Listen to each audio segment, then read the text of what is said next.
बहुत समय पहले की बात है। दिल्ली शहर में एक लड़का और एक लड़की रहते थे। लड़के का नाम विशाल और लड़की का नाम अंशिता था। वो दोनों एक ही कॉलेज में पढ़ते थे। दोनों एक दूसरे से बेहद प्यार करते थे। दोनों ही पढ़ाई में बहुत ही होशियार थे। अंशिता बहुत ही खूबसूरत थी। जो कोई भी उसे देखता तो उसका दीवाना हो जाता। एक दिन की बात है, विशाल अंशिता से कहता है, अंशिता, ऐसे कब तक चलता रहेगा? मैंने तो अपने घर वालों से अपनी और तुम्हारी शादी की बात भी कर ली, पर तुम कब अपने घर वालों से शादी की बात करोगी? मेरी माँ भी बीमार रहती है, तुम्हें पता है ना। मैं तुम्हारे बिना एक पल भी नहीं रह सकता। अगर तुम मुझसे दूर हो गई तो मैं मर ही जाऊंगा। तुम भी ना कैसी कैसी बातें करते हो जाएगी शादी, कर लूंगी। इतनी जल्दी क्या है अभी शादी की? तुम समझती क्यों नहीं हो? मेरी माँ की तबीयत खराब रहती है और वो चाहती है कि उनके जीते जी ये शादी हो जाए। ये तो नहीं कि तुम्हारी माँ की तबीयत की वजह से मैं शादी कर लूं। और ये कहकर अंशिता वहाँ से गुस्से में चली जाती है। विशाल भी कहता है, पता नहीं ये लड़की कब शादी के लिए मानेगी। और विशाल अपने घर चला जाता है। और घर जाते ही विशाल की माँ विशाल से कहती है, बेटा तूने अंशिता से शादी की बात की? हाँ माँ, पर वो अभी शादी नहीं करना चाहती, पर वो थोड़े ही दिन बाद मान जाएगी। माँ विशाल की बात सुनकर चुप हो जाती है और वो अपने कमरे में सोने चली जाती है। और अगले दिन विशाल माँ से कहता है, माँ मैं कॉलेज जा रहा हूँ, आने में थोड़ी देर हो जाएगी। और ये कहकर विशाल कॉलेज चला जाता है।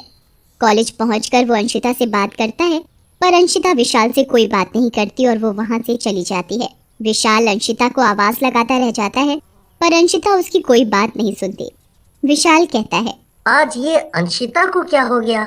इसने तो पहले कभी ऐसा नहीं किया, और आज ये कुछ बदली बदली सी भी लग रही है। और विशाल अपनी क्लास में चला जाता है। वहां जाकर देखता है कि अंशिता एक लड़के से बहुत हंस हंस कर बातें कर रही है। वो लड़का बहुत ही सुंदर है।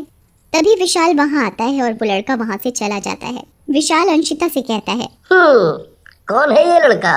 आज ही क्लास में नया नया आया है। इसका नाम मोहित है और ये बहुत ही पैसे वाला है। इसके पास गाड़ी भी है। अच्छा, ठीक है। विशाल अंशिता की बात का कोई जवाब नहीं देता। तभी अंशिता विशाल से कहती है, तुम्हें क्या लगा मुझे इस लड़के से बातें करते हुए? कुछ नहीं। और विशाल अंशिता से कुछ नहीं कहता और अपने घर चला जाता है। और घर पहुंचकर विशाल रात भर यही सोचता रहता है कि आखिरकार अंशिता को हुआ क्या है, वो मुझसे बात क्यों नहीं करती। और वो सोचते सोचते सो जाता है। अगले दिन विशाल अपनी माँ से कहता है, माँ मैं किसी काम से बाहर जा रहा हूँ। ठीक है बेटा, पर समय से घर आ जाना। ठीक है माँ। और ये कहकर विशाल अपने काम से चला जाता है। वो एक कॉफी शॉप में देखता है कि अंशिता मोहित के साथ बड़े हंस हंस कर गले लगकर बात कर रही है।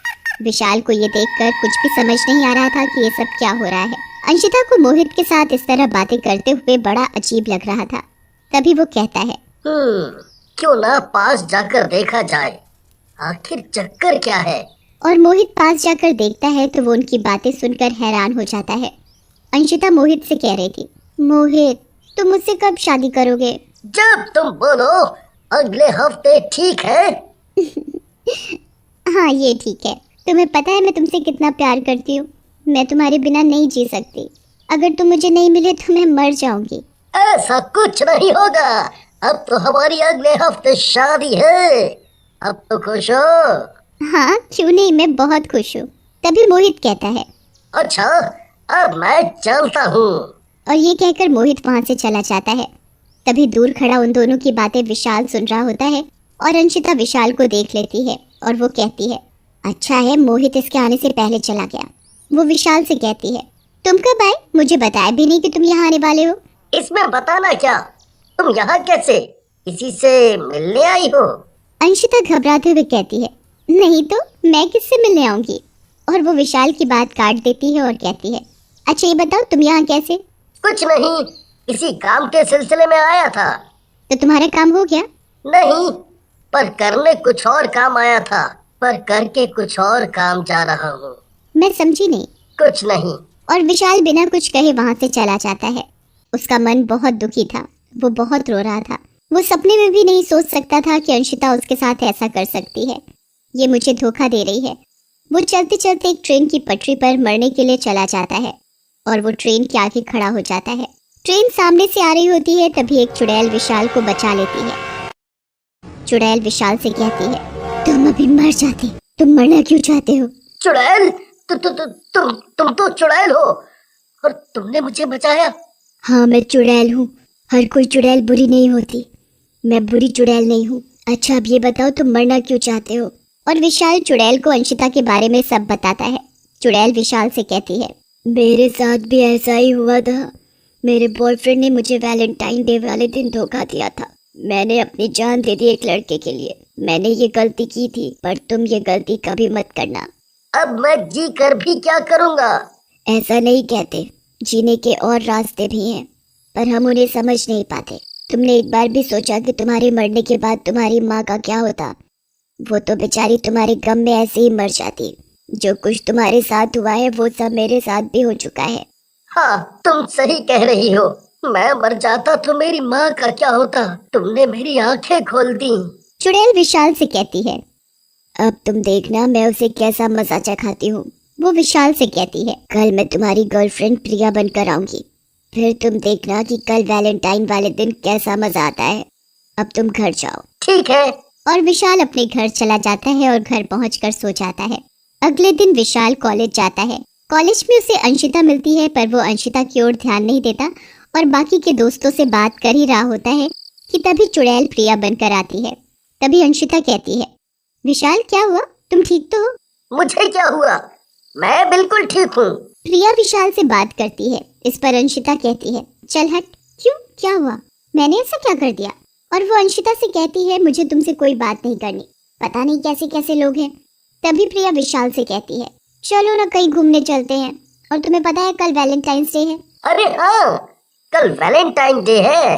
अंशिता वहाँ खड़े उन लोगों की बातें सुन रही होती है। तभी मोहित भी वहाँ आ जाता है और उन सब से कहता है, क्या बात है, आज सब लोग एक साथ। चलो, अच्छा हुआ तुम भी आ गए, तुमसे भी मुलाकात हो गई। तभी प्रिया मोहित से कहती है, तुम्हें याद तो है ना कल वैलेंटाइंस डे है? हाँ हाँ, मुझे याद है। तभी विशाल अंशिता और मोहित से कहता है, कल मिलते हैं। अब मैं और प्रिया घर चलते हैं। तभी रास्ते में चुड़ैल विशाल से कहती है, देखा तुमने अंशिता को, कैसे मुझसे चिढ़ रही थी, इसे तो मैं कल बताऊंगी। और वो दोनों घर चले जाते हैं। उधर अंशिता भी अपने घर चली जाती है और जाकर सो जाती है। तभी आधी रात को चुड़ैल अंशिता के मुंह पर पानी डालती है। तभी अंशिता जग जाती है और वो अपने सामने चुड़ैल को देखकर डर जाती है और वो चिल्लाती है, चुड़ैल चुड़ैल।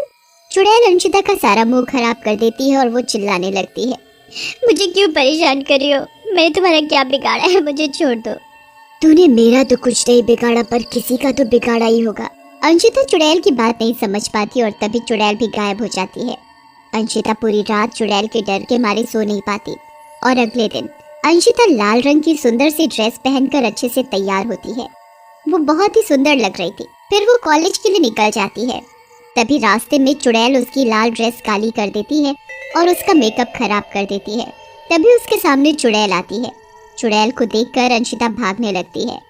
तभी उसे विशाल और प्रिया दिखाई देते हैं और अंशिता से कहते हैं, क्या हुआ अंशिता, तुम इतनी घबराई हुई क्यों हो? चुड़ैल थी अभी, पता नहीं कहाँ गई। तभी उसके और दोस्त भी आ जाते हैं। सब लोग बहुत ही सुंदर लग रहे थे। सबने बहुत ही सुंदर कपड़े पहने हुए थे। प्रिया तो मानो ऐसी लग रही थी जैसे कोई अप्सरा हो। उसने सुंदर सा लाल रंग का गाउन पहना हुआ था। तभी सभी दोस्त अंशिता को देखकर कहते हैं।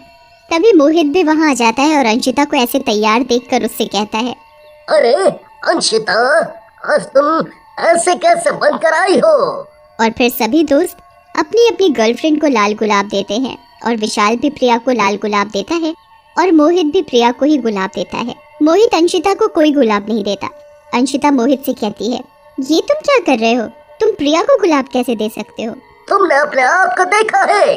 तुम जब किसी और की नहीं हो सकी तो मेरी क्या होगी? तुम क्या जानो सच्चा प्यार क्या होता है?